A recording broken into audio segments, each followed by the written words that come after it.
사사기 20장 1절에서부터 17절까지의 말씀을 우리가 함께 읽었습니다. 사사기 19장에서부터 21장까지는 베냐민 지파를 상대로 한 이스라엘의 전쟁을 소개하고 있습니다. 그런데 외부와의 전쟁이 아니라 내부에서 일어난 전쟁이죠. 전쟁의 발단은 이렇습니다.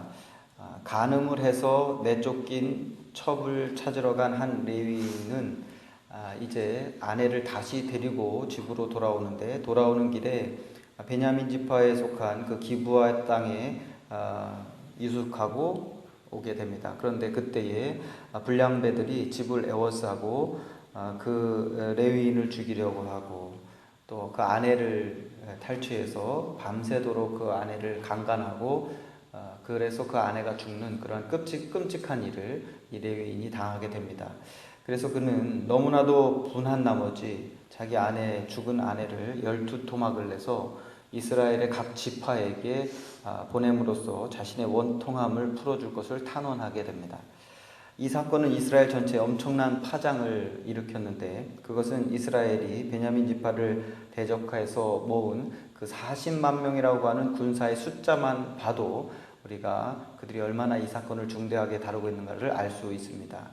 이스라엘 연합군은 베냐민 지파에게 그 불량배들을 내어놓아서 철저하게 처벌하게 하라고 요구를 했지만, 베냐민 지파 사람들이 그 요구를 거절함으로써 이제 전면전으로 치닫게 되었고, 패한 쪽 사람들만 합쳐도 5만 명이 넘는 장정들이 죽어나갔습니다. 승리한 쪽의 군사들도 많이 죽었겠지요. 그래서 군사들을 합친다면 훨씬 더 많은 사람들이 죽었음을 우리가 미루어 짐작할 수 있을 것입니다. 여기서 우리는 그와 같은 동족 상잔의 비극이 왜 시작되었는지를 다시 한번 생각해 볼 필요가 있습니다. 만약에 베냐민 지파 사람들이 몇 명의 그 못된 불량배들을 처벌하라고 내어 주었다면 아마도 수만 명에 달하는 그러한 인명피해는 생기지 않았을 것입니다. 그런데 그보다도 앞서서 범죄한 사람이 있었습니다. 우리가 이것을 잊어버리기 쉬운데, 그것은 바로 그 레위인의 아내죠.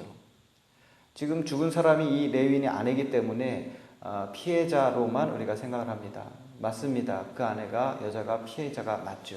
그런데 그 역시 범죄자였습니다. 레위인의 아내가 그녀의 아버지 집으로 쫓겨간 것은 그녀가 남편을 두고서 간음했기 때문이라는 것을 우리가 잊어서는 안 되는 것이죠. 그래서 사사기 19장 2절에 이 이야기가 시작되는 그 맨 처음에 이야기의 시작이 이 여인이 행음함으로 아버지 집에 쫓겨갔다라고 하는 이야기부터 시작되고 있는 것입니다. 어제도 그런 말씀을 드렸었습니다. 그래서 아마 이 지금 사사기를 쭉 보면 삼손을 마지막으로 해서 이 사사기가 맞춰야 되는데, 그 뒤에 미가의 이야기와 단지파의 이야기가 붙어 있고, 그리고 그 뒤에 다시 이 이야기가 붙어 있는데, 어제 말씀드린 것처럼 이 이야기는 사실 사사시대의 말기의 이야기가 아니라 초기에 그들이 정착지를 찾아다닐 때의 이야기거든요. 그러니까 이게 지금 자기들끼리 전쟁을 하는 그 상황도 역시 후기의 일이 아니라, 후기에는 그럴 만한 여력도 없었습니다. 왜냐하면 이방족들과 싸워야 되기 때문에 그럴 만한 여력도 없었고, 초기에 일어난 일인데, 지금 이 두 이야기가 붙어 있는 것은 이게 뭔가 의미가 있다라고 하는 것이죠. 비슷한 이야기라고 하는 것입니다. 같은 주제를 가진 이야기를 지금 두 이야기를 붙여놨다라고 하는 것입니다.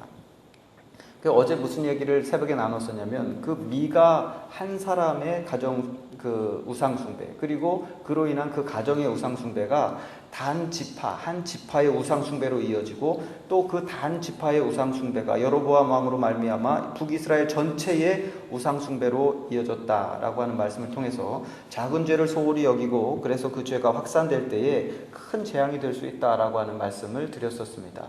결국 북이스라엘은 그 우상숭배 때문에 나라가 없어지는 그러한 이 경험을 하게 되죠.